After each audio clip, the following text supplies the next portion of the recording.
Ibu SpongeBob menikah lagi dengan ayah Patrick dan SpongeBob jadi menderita guys. Jadi ceritanya ketika tinggal serumah, SpongeBob selalu disuruh membersihkan rumah.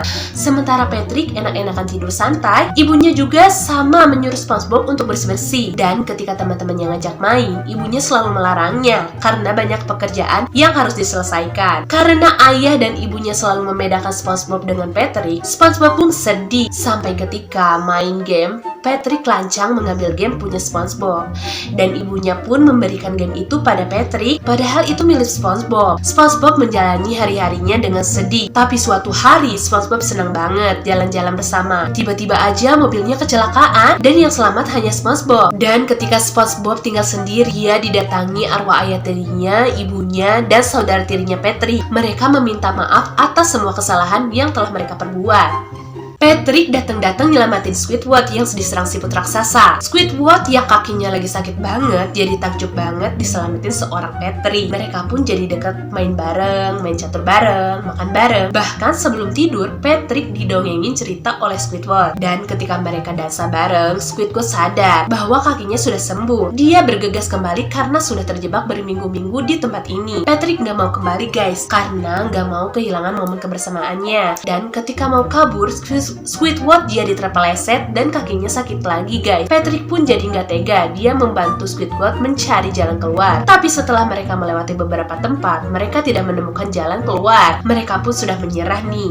Tapi ternyata mereka sudah sampai di camp. Dan pas masuk ada SpongeBob dan Sandy. Squidward jadi marah pada Sandy dan SpongeBob karena mereka cuek-cuek aja. Padahal dia sudah terjebak berminggu-minggu di tempat yang jauh. Lalu Sandy bilang, dia nggak kemana-mana, hanya berjarak 3 meter dari camp mereka guys. Setiap menjemput anaknya, ibu taksi ini selalu menghiasi taksinya dari berbagai negara. Karena anaknya yang punya cita-cita ingin keliling dunia setelah dia pulang kerja dan mau menjemput anaknya, dia selalu menghias mobilnya dengan berbagai budaya dan keunikan berbagai negara. Meskipun suka dikomplain penumpangnya, ibu tangguh ini tidak menyerah. Dia selalu punya ide di setiap harinya, seperti lagi di laut maupun hutan. Tapi suatu hari ini telat menjemput anaknya dikarenakan bannya bocor. Tapi ibu ini gak patah arang, tetap menghias mobilnya untuk anaknya. Pas datang, anaknya ngambek karena ibunya terlambat menjemputnya. Tapi dia bawa pasir segala ke dalam mobil dan si anak pun ceria kembali. Semua dilakukan demi anaknya. Dan 18 tahun kemudian, ketika ibunya lagi santai,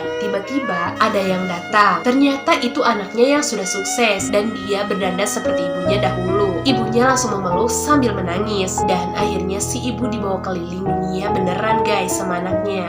Pria yang tidur di jalanan ini tiba-tiba dapat undangan untuk bermain permainan Squid Game. Dia langsung dijemput nih pakai mobil.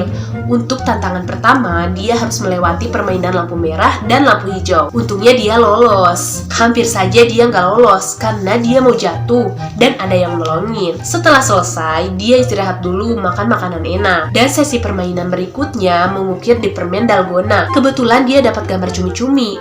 Panik dia, permennya dijilatin kayak gini guys. Terus tarik tambang, nemuin kelereng, lalu lompat di jembatan kaca. Sampai akhirnya mereka berhasil melewati tantangan terakhir dan menikmati makanan mewah. Yang serakah dapat lemparan tomat. Pria ini seorang karyawan yang hidupnya sulit, kurangan uang, rumahnya kecil, hutangnya banyak. Dia jadi stres dan ngerokok terus. Suatu hari dia nggak sengaja melewati toko yang terang ini. Pria itu masuk ke dalam dan di situ dia malah ketemu manusia kelinci yang aneh. Manusia kelinci itu nawarin pria ini buat ngejual waktu hidupnya. Jadi 10 tahun hidupnya itu bisa ditukar dengan 200 juta. Gak lama mikir, pria ini langsung setuju. Karena dia pengen kaya, dia dapat banyak uang, bisa beli mobil mewah, bisa dapetin cewek cantik. Pria ini ketagihan, terus-terusan menukarkan waktu hidupnya dengan uang. Dan karena ditukar terus, tanpa dia sadari, dia udah berubah jadi pria tua kayak gini. Sampai sisa usianya udah gak cukup lagi buat ditukar sama uang. Karena tinggal sisa 3 bulan, dan di situ udah ada pria muda baru nih, calon korban selanjutnya. Cowok ini jago nyanyi dan main gitar. Terus dia naksir nih sama cewek ini. Tapi dia pemalu banget dan cuma bisa suka diam-diam. Temennya bilang berani diri aja, bakal dibantuin deh. Temen-temennya sampai pada pakai topeng muka cewek itu supaya cowok itu bisa latihan dan gak grogi. Tapi dia pemalu banget sampai mimisan. Dia ngasih bunga secara diam-diam,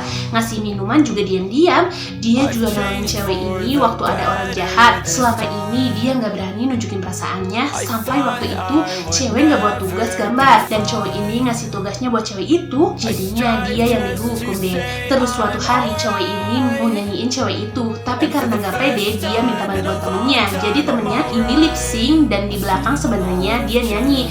Temennya malah pingsan, tapi suaranya itu pada terus jalan dari speakernya. Cewek ini akhirnya dapat ide nih, dia ikutin kabel yang nggak bawa dia ke ruangan tempat sebenarnya cowok itu nyanyi. Dan ternyata selama ini cewek ini juga merhatiin si cowok. Jadi cintanya terbalaskan deh.